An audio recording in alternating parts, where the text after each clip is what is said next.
বাবা ভোলানাথৰ শ্ৰীচৰণত সেৱা জনাবলৈ মা চৰণত সেৱা জনাবলৈ আজি উমানন্দত উপস্থিত হৈছোঁ।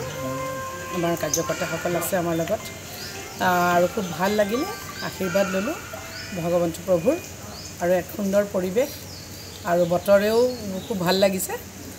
গতিকে খুব ভাল লাগিলে আৰু ভগৱন্ত প্ৰভুৱে সকলোকে কৃপা কৰক, সকলোৰে মংগল হওক। আমাৰ শ্ৰদ্ধাৰ নৰেন্দ্ৰ মোদী ডাঙৰীয়াৰ নেতৃত্বত শক্তিশালী চৰকাৰ এখন গঠন হৈছে। গতিকে ৰাইজৰ বাবে ভাল ভাল কাম যাতে আমি আগন্তুক দিনত কৰিব পাৰোঁ।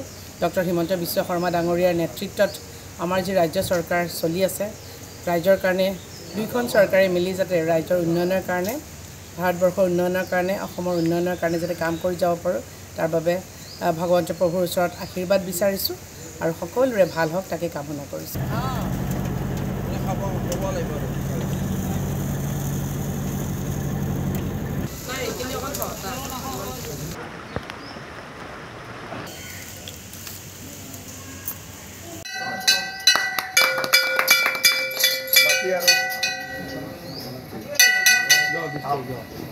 বাবা ভোলানাথৰ শ্ৰীচৰণত সেৱা জনাবলৈ মা চৰণত সেৱা জনাবলৈ আজি উমানন্দত উপস্থিত হৈছোঁ।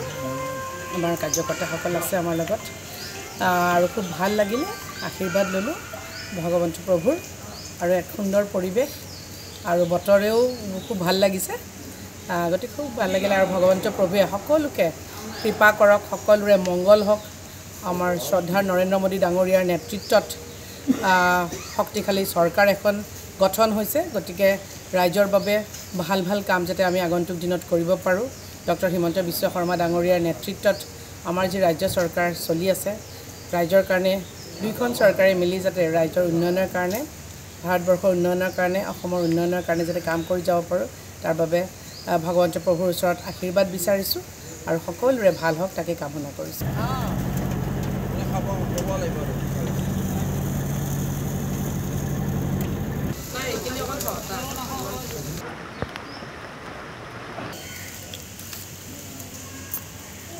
বাবা ভোলানাথৰ শ্ৰীচৰণত সেৱা জনাবলৈ মা চৰণত সেৱা জনাবলৈ আজি উমানন্দত উপস্থিত হৈছোঁ। আমাৰ কাৰ্যকৰ্তাসকল আছে আমাৰ লগত আৰু খুব ভাল লাগিলে, আশীৰ্বাদ ল'লোঁ ভগৱন্ত প্ৰভুৰ আৰু এক সুন্দৰ পৰিৱেশ আৰু বতৰেও খুব ভাল লাগিছে।